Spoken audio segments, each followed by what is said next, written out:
राधे राधे जी। कैसे हैं आप सभी लोग? आप सभी लोग स्वस्थ होंगे, कुशल मंगल होंगे। आप सभी के स्वास्थ्य और कुशल मंगल की कामना मैं ईश्वर से करती हूँ कि आप सभी लोग स्वस्थ रहें और कुशल मंगल रहें। चलो आज हम आपको बहुत पुराने समय की बात सुनाते हैं। बहुत ही पुराने समय में एक राजा थे। उनका एक पुत्र था जो कि तलवार चलाने से बहुत ही डरता था। राजा ने बहुत ही कोशिश की कि उसे तलवार सिखाई जाए, तलवारबाजी सिखाई जाए, लेकिन वह बच्चा ना सीख पाया क्योंकि वह डरता था। और राजा ने ये भी बहुत कोशिश की कि उस लड़के को, उस राजकुमार को युद्ध में भी थोड़ा ले जाया जाए, लेकिन जो बालक था उसका डर ना निकल सका और राजा अपने बेटे का डर ना निकाल पाया। ना ही राजा उसे तलवारबाजी सिखा पाया, ना ही उसे युद्ध के दांव पेच सिखा पाया और ना ही उसे कभी युद्ध में ले जा पाया। लेकिन चलो थोड़ी कोशिश करने पर राजा ने उसे थोड़ी बहुत तलवार चलानी सिखा दी। थोड़ी बहुत वह राजकुमार जो है तलवार चलानी सीख गया।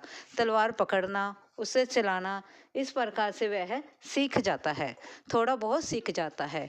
कुछ समय बाद जो उस राज्य के ऊपर दुश्मन जो आक्रमण कर देते हैं और दुश्मन की जो सेना होती है बहुत बड़ी होती है, बहुत ज़्यादा बलशाली होती है और वह राज्य के ऊपर अपना आक्रमण कर देते हैं और युद्ध चालू हो जाता है। जब चालू होता है राजा और उनके जो सेना होती है वह युद्ध के लिए निकल पड़ते हैं और सभी बड़ी ही जोर शोर से लड़ते हैं। दोनों राज्यों में खूब युद्ध होता है, खूब सारा युद्ध होता है। कुछ सैनिक उनके मर जाते हैं, कुछ राजा के मर जाते हैं। इस प्रकार से युद्ध जो है चलता है और धीरे धीरे धीरे धीरे करते करते राजा के जो सैनिक हैं वह सब मारे जाते हैं और दरबार के अंदर यही संदेश आता है कि राजा जी के सभी सैनिक मारे गए हैं और राजा जी जो हैं वह दुश्मन के गिरफ्त में आने वाले हैं। दुश्मन ने उन्हें चारों तरफ से घेर लिया है। यह बात राजकुमार तक पहुंचती है, लेकिन वह युद्ध में जाने से डरता है। वह महल से बाहर निकल कर देखता है क्या हो रहा है, तो वह देखता है कि राजा को, मतलब कि उसके पिता को दुश्मन की सेना ने चारों तरफ से घेर रखा है, लेकिन फिर भी जो राजा है वह पूरी निडरता के साथ लड़ रहे हैं। वह देखते हुए जो बालक है वह देखता है कि मेरे पास तो अब सिर्फ दो रास्ते हैं, चाहे तो मैं डर जाऊं, चाहे तो मैं मर जाऊं, चाहे तो मैं छुप कर घर में बैठ जाऊं या अपने पिताजी की मदद करूं। इस प्रकार से उस राजकुमार के पास सिर्फ दो ही रास्ते थे। फिर उसने जो राज दरबार के जो अंदर के सैनिक होते हैं वह राजमहल का दरवाज़ा लगा लेते हैं ताकि कहीं दुश्मन के सैनिक उस महल में ना घुस जाएं। इस प्रकार से वह दरवाज़ा अंदर से बंद कर लेते हैं। अब तो राजकुमार के पास दूसरा रास्ता भी बंद हो जाता है कि वह महल के अंदर भी नहीं घुस सकते। अब उनके पास क्या रास्ता था, या तो वह मर जाए या फिर वह डट कर सामना करे। तो राजकुमार बताओ क्या करेंगे? आप मुझे कमेंट करें, कमेंट करके बताएं कि राजकुमार क्या करेंगे। तब राजकुमार क्या करते हैं, निडरता के साथ आगे बढ़ते हैं, तलवार उठाते हैं और दुश्मनों के साथ युद्ध करते हैं और अपने पिता को, मतलब कि राजा को वह सुरक्षित बचाते हैं युद्ध से और अपनी बहादुरी के साथ युद्ध लड़ते हैं और युद्ध जीत जाते हैं।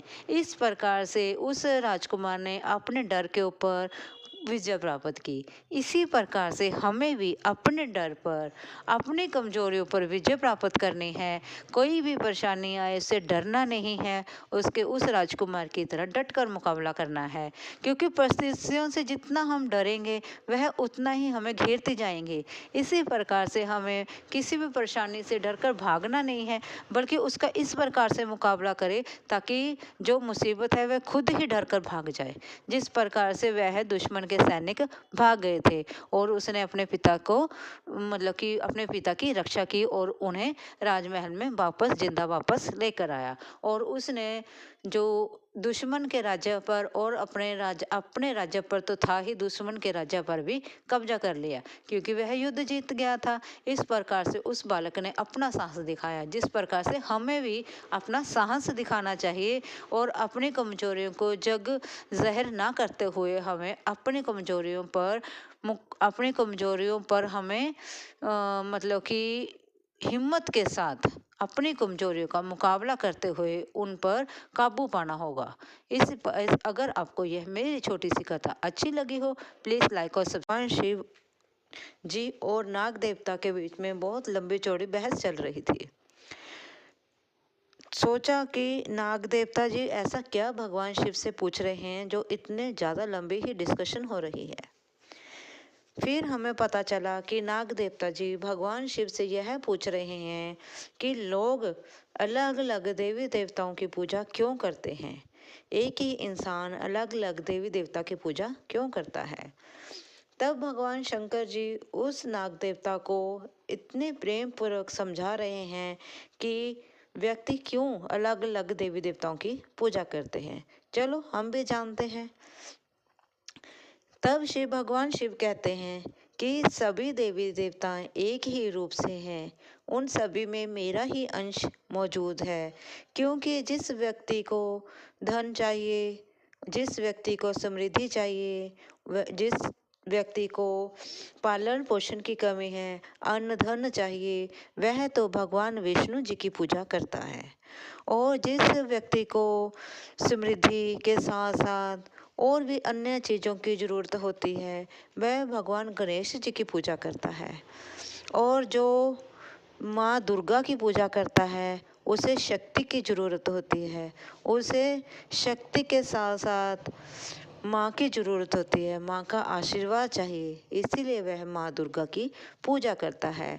इसी प्रकार से हर व्यक्ति जो है अपनी अलग अलग कामनाओं के हिसाब से भगवान की पूजा करते हैं।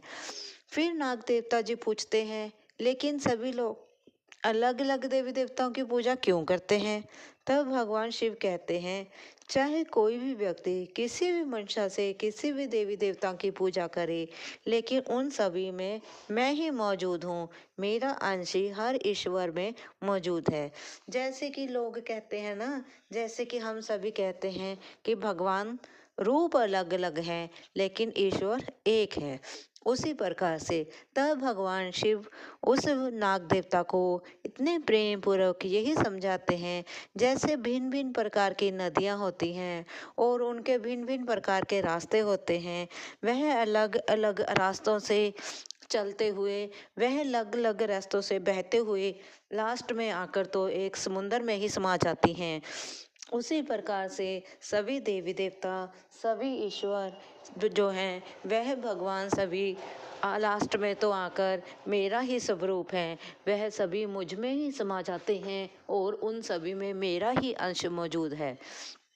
क्योंकि मैं परमात्मा हूँ, मैं भगवान, मैं परम पिता परमात्मा हूँ, वह सभी मेरे ही छोटे छोटे अंश हैं, इसलिए सभी के रूप अलग अलग दिए हैं ताकि कोई भी व्यक्ति जिस प्रकार की कामना चाहता है वह उस भगवान के पास जाए।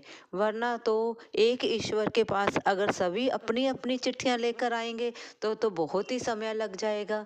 इस प्रकार से जैसे नदियाँ एक समुद्र में समा जाती हैं, उसी प्रकार जो मनुष्य है अपनी इच्छाओं का जब पिटारा लेकर आते हैं, आखिरकार तो वह मेरे पास ही पहुंचती हैं। इसलिए इस प्रकार से भगवान शंकर जो हैं उन नाग देवता को समझा रहे होते हैं कि ईश्वर एक है। उसी प्रकार से हम लोग हैं, हम क्या करते हैं, अपनी अपनी समस्याओं का पिटारा लेकर भगवान के पास जाते हैं और जब हम देखते हैं कि भगवान शंकर हमारी नहीं सुन रहे होते हैं, तब हम कभी माँ दुर्गा के पास जाते हैं और कभी हम विष्णु जी के पास जाते हैं, कभी हम गणेश जी के पास चले जाते हैं। इस प्रकार हम अपनी समस्या लेकर दर दर घूम रहे होते हैं। हम यह विश्वास नहीं रखते हैं कि अगर हम भगवान शंकर के पास गए हैं तो वह हमारी जो है इच्छा जरूर पूरी करेंगे। ईश्वर वही हमें देता है जो हमारे लिए अच्छा हो, भगवान हमें वही देता है जो हमारे लिए अच्छा हो। वरना हम मांगते तो बहुत कुछ है, जिस प्रकार से हमारे बच्चे होते हैं वे हमसे कई प्रकार की चीज, हम सामान की कामना करते हैं। अगर एक छोटा सा बच्चा खाना खाने के लिए फ़ोन मांगता है, क्या हम उसे दे देंगे? नहीं ना। हम सोचेंगे कि अगर ये बच्चा बिना फ़ोन के ही खाना खा ले तो उस जैसी तो कोई बात ही नहीं हो सकती, उस जैसा तो कुछ हो ही नहीं सकता। हम भी अपने बच्चों को उनके फायदे की चीज़ देते हैं जिसमें उनका फायदा हो। उसी प्रकार से ईश्वर भी हमारे माता पिता हैं और वे हमें वही देते हैं जो हमारे लिए अच्छा हो, वह नहीं जो हम मांगते हैं। क्योंकि कई बार हम ऐसी चीज़ मांग लेते हैं जिसके कारण हमें बाद में पछताना पड़ता है। और भगवान अगर अपनी इच्छा से हमें कुछ देंगे तो वह इस प्रकार से संयोग के देंगे कि हमें किसी भी समय, किसी भी परिस्थिति में पछताना नहीं पड़ेगा और हमें कोई डाउट भी नहीं रहेगा। इस प्रकार से ईश्वर की देन होती है जो अपने बच्चों से प्रेम करते हैं। और हमें भी भगवान पर पूरा विश्वास रखना चाहिए कि अगर ईश्वर हमारी नहीं सुन रहा है तो उसमें भी शायद कोई कारण हो सकता है।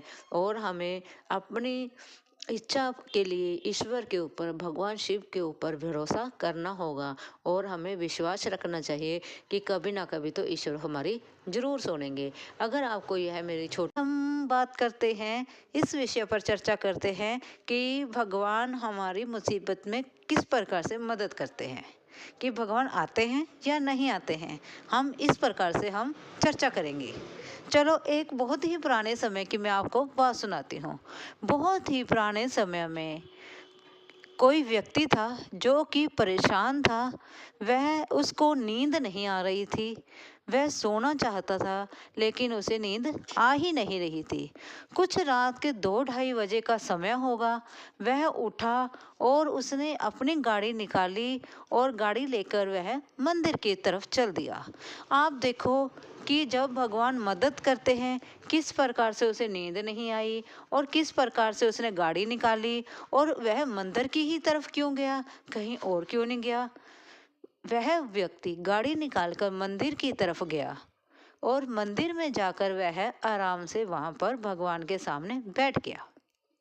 उसने क्या देखा कि वहां पर पहले से ही एक व्यक्ति बैठा था जो कि बहुत ही परेशान था, जिसकी आंखों से दर्द झलक रहा था और चेहरे पर परेशानी झलक रही थी। ऐसे लग रहा था मानो अगर हम उससे कुछ कहेंगे तो वैसे ही वह रो पड़ेगा, जैसे कि वो इतना भर चुका था कि वह रोने के लिए तैयार बैठा था। फिर उस व्यक्ति ने पूछा, भाई तुम यहाँ पर आधी रात को क्या कर रहे हो। उसने कहा, व्यक्ति ने कहा, जो पहले से वहाँ बैठा था, उस व्यक्ति ने कहा, मेरी पत्नी बहुत ही बीमार है, उसका कल ऑपरेशन है और अगर उसका कल ऑपरेशन ना हुआ तो वह मर जाएगी, लेकिन ऑपरेशन के लिए मेरे पास पैसे नहीं है, इसलिए मैं भगवान की शरण में बैठा हूँ। शायद भगवान मेरे लिए कुछ चमत्कार कर दें या कुछ मेरे लिए मदद ही भेज दें। मैं भगवान से प्रार्थना कर रहा हूँ, या तो मेरी पत्नी को ऐसे ही ठीक कर दो, ठीक है ना जी, या उसके साथ मुझे भी ले जाओ, या फिर मेरी मदद के लिए कोई सहारा भेजो।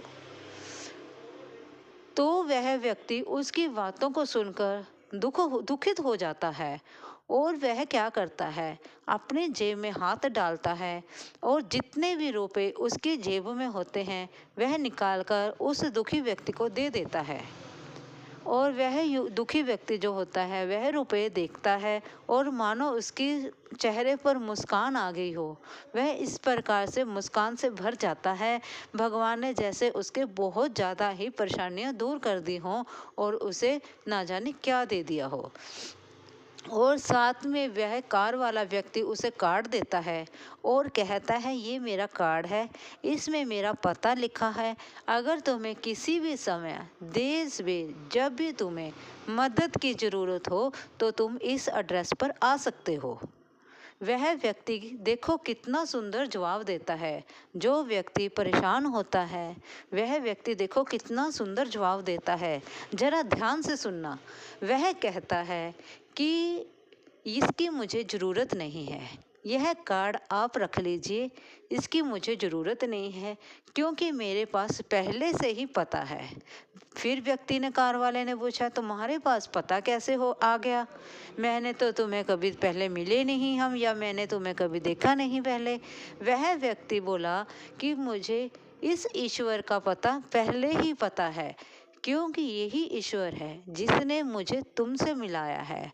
तुम्हें मेरे लिए मदद के लिए रात को 2:30 बजे भेज दिया है, तो वह मेरी मदद के लिए क्या नहीं कर सकता। इसलिए आप यह कार्ड रख लीजिए। मुझे इनका पता मुझे मालूम है, इनके ज़रिए मैं आप तक पहुंच जाऊंगा। इस प्रकार से ईश्वर ने उस दर्द में भरे व्यक्ति की मदद की। और आप सभी इस कथा से यही सोचो जरा, भगवान हमारी मदद किस प्रकार से करते हैं। आप सोचो भगवान किस रूप में आते हैं हमारी मदद के लिए कि हमें पता ही नहीं चलता कब आए और हमारी मदद कर कर चले गए।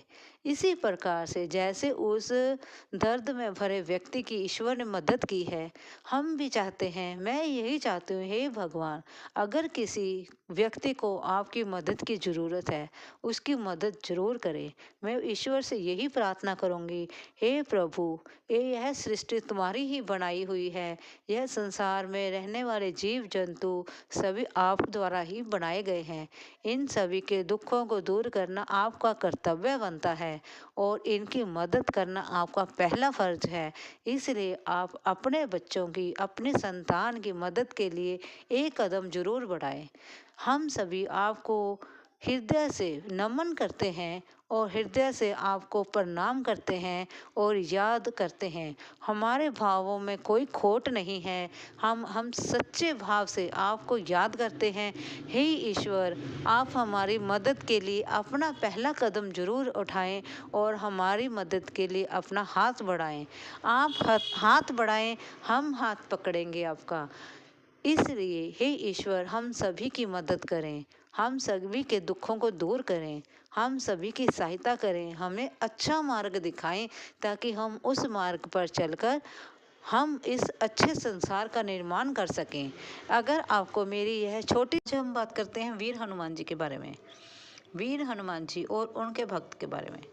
उनके भक्त जो हैं वीर हनुमान जी से पूरी भक्ति करते हैं, पूरी निष्ठा भावना के साथ उनकी पूजन करते हैं और उन पर पूरा विश्वास करते हैं।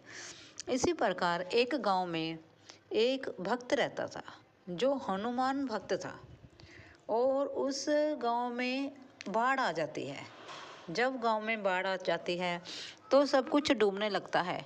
पानी का स्तर दिन पर दिन ऊंचा ही होता जाता है।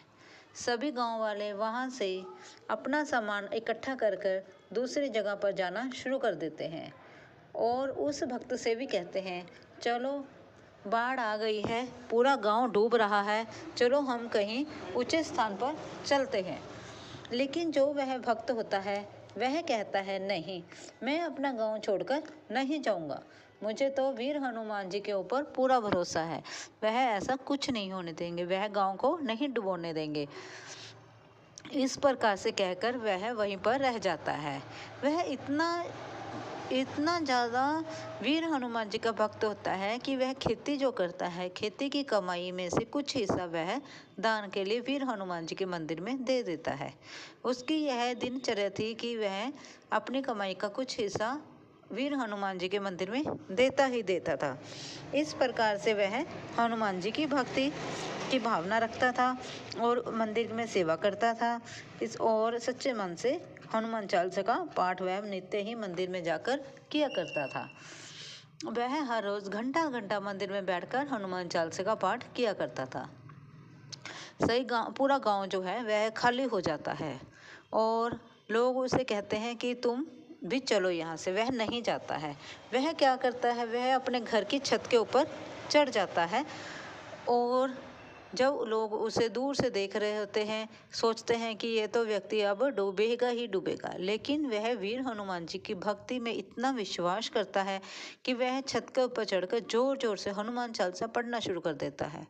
जब वह जोर जोर से हनुमान चालीसा पढ़े जा रहा होता है तो हनुमान जी अपना रूप दिखाते हैं, अपनी शक्ति दिखाते हैं और कहीं दूर से वट वृक्ष जो है उसका तना बहुत ही मोटा और लंबा तना जो है वह पानी में बहकर उसके तरफ आ जाता है। वह देखता है इतना मोटा तना पानी में बहकर मेरी तरफ आ गया है तो जरूर यह वीर हनुमान जी ने ही भेजा होगा, ये उन्हीं का ही चमत्कार है। तो वह उस पेड़ के तने के ऊपर चढ़ जाता है और वह तना पानी में बहकर उसे सुरक्षित स्थान पर ले जाता है। जब पानी उतर जाता है तो वह अपने घर वापस आ जाता है।